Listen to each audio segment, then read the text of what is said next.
What if Ahab and Jezebel were leading today's church? In the Old Testament, King Ahab was weak in spirit, and his wife Jezebel was bold in wickedness. Together they brought false worship, compromise, and persecution against the prophets of God.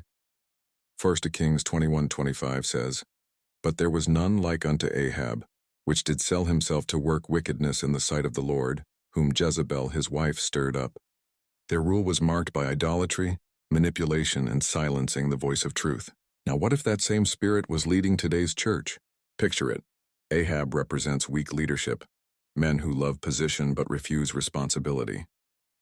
Jezebel represents false authority, those who step outside God's order to control, manipulate, and push their own agenda.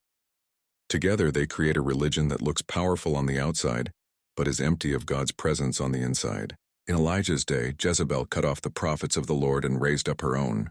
Today, that spirit silences preachers who declare repentance and holiness, while giving platform to voices that promise comfort, compromise, and worldly gain. Instead of confronting sin, leaders excuse it. Instead of exalting Christ, they build their own kingdoms. Imagine a modern church under that influence. The sanctuary is full, the music is loud, the programs are polished, but behind the scenes, immorality is tolerated, money is worshipped, and truth is pushed aside for entertainment. Like Ahab, pastors avoid conflict and refuse to stand for righteousness.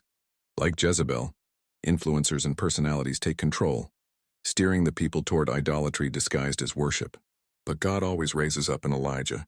In 1 Kings 18:21, Elijah stood before the people and said, "How long halt you between two opinions? If the Lord be God, follow him, but if Baal, then follow him." The same call is needed today. So what if Ahab and Jezebel were leading today's church? In many ways, they already are, through weak leaders and manipulative voices that trade truth for influence. But God's remnant will not bow. Revelation 2:20 warns against allowing Jezebel to teach and seduce God's servants. The true church must expose that spirit, hold fast to the word, and refuse compromise. The question remains, will we follow the crowd under Ahab and Jezebel's sway, or will we stand with Elijah on Mount Carmel and declare, "The Lord, He is the God"?